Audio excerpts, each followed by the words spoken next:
We all have those people in our lives who fill us up, who leave us with an abundance of energy when we get off the phone with them or when we're spending time with them. And conversely, we all have those people who leave us drained. I'd like to spend a little bit of time in a guided meditation to support the mind and body in separating out what roles people are playing in your life. Sustainable behavior change requests that we encourage deeper relationships with the people who fill us up, who encourage us to be our best selves, and also move into gentle release and even loss with those who may not be serving our life story anymore. It's difficult to acknowledge relationships that we hold on to because of a history or a past. And it's especially difficult to look at those relationships and acknowledge, wow, those relationships belong in the past. They're part of a trauma or a stress. They no longer fill us up, or they're part of a traumatic or stressful pattern that we've engaged in and we're no longer wanting to participate in because it doesn't facilitate us in living our best life. These are tough questions to look at when we examine our relationships. And I want to highlight before we move into this guided meditation that the purpose here isn't to kick people out of your life. It's to move into a deeper awareness and relationship with why people are in our lives, and to see if there's a way to make more space for the positive and create a little bit greater distance from that which is no longer serving us. That doesn't mean we tell people that they're no longer a part of our relational experience. In fact, in these exercises, as we're looking at healthy versus unhealthy playmates on our playground, many of the people that we're examining our relationship with may never know that we're doing these exercises. It's an internal shift that creates spaciousness within ourselves and an opportunity to take back our energetic stores so that we can be our best selves for ourselves, for those who equally fill us up, and also for those who may not be the most preferable playmates right now, but we still deeply care about.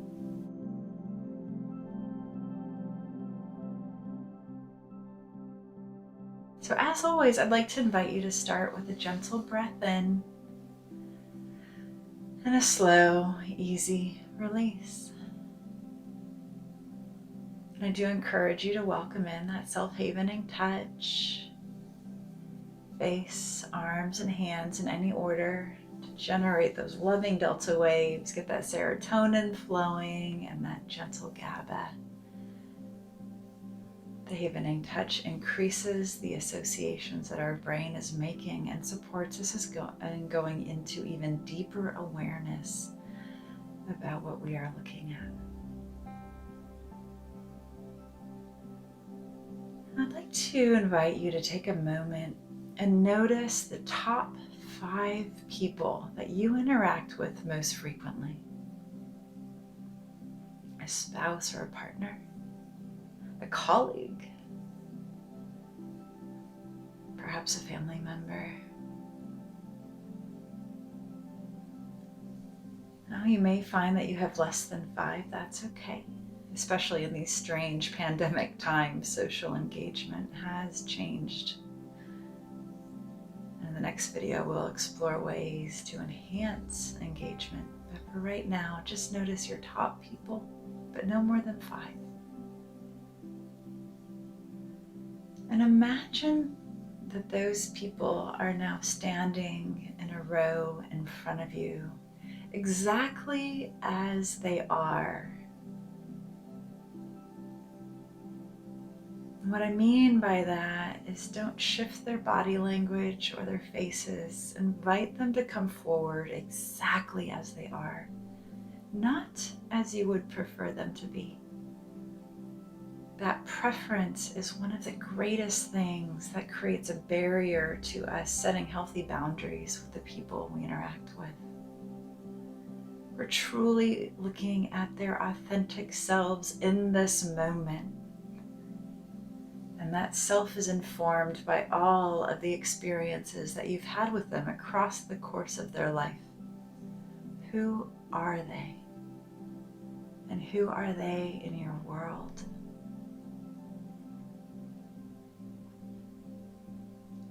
Now turn your attention fully to the first person. And welcome a gentle breath in. I invite you to rest your hand on your heart space and notice what is the information that your mind and your body is sharing with you as you hold that person in the center of your attention. Check in.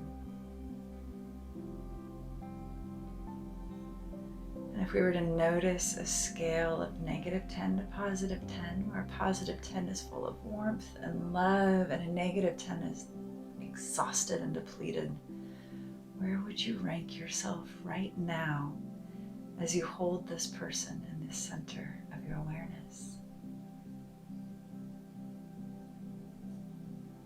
Now, there's no action to be taken in this moment as you notice this. Just inviting your mind and your body to share this information with you. Energetically, authentically, how do you feel when you notice this person? How does your mind and body respond to the stimulus of this individual?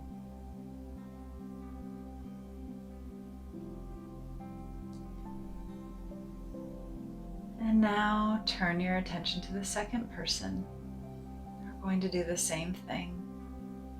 Resting your hand gently on your heart space.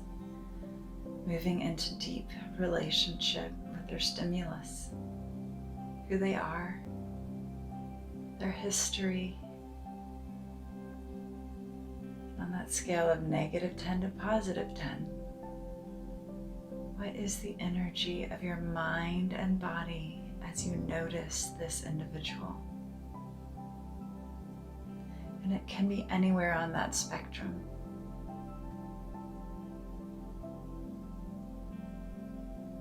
And does the energy of the relationship that you have a color, emotion? Does it have a vibrance or even a cooling effect?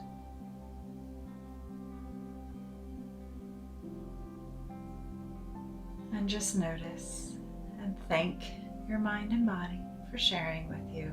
And let's now turn our attention to the third person. And same exercise. We'll move a little more quickly because your mind and your body are getting used to this. Checking in. What do you notice? Welcoming all thoughts and feelings to inform how you're feeling as you're noticing this individual, their presence, how they show up. Do they draw from you or do they give to you? Do they invest in your well-being? Or like a bank account, do they leave it in the red, lacking?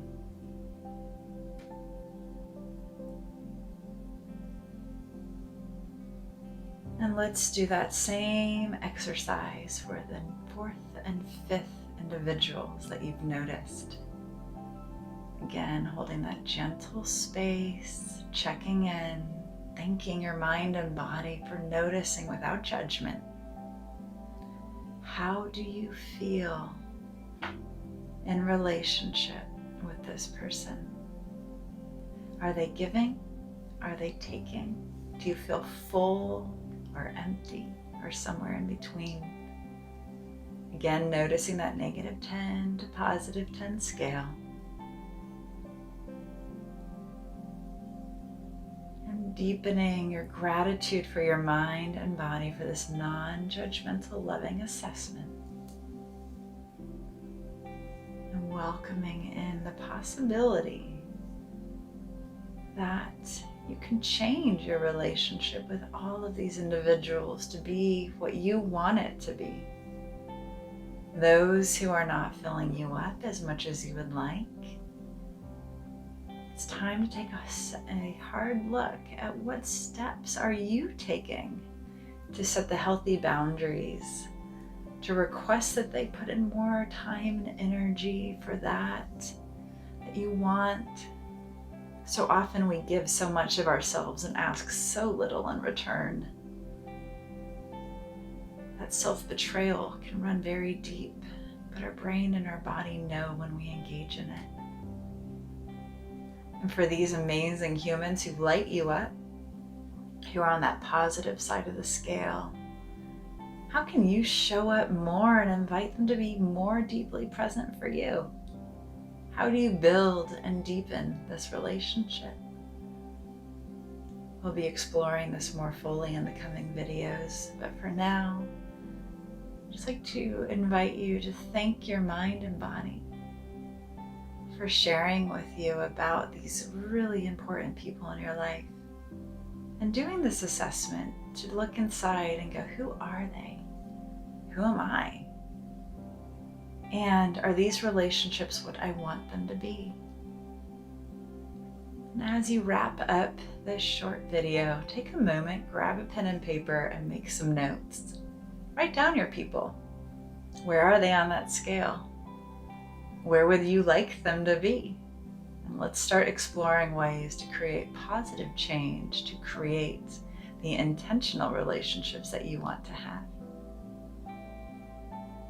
My name is Dr. Kate Truitt, and I look forward to seeing you soon. It's an honor being a part of your journey.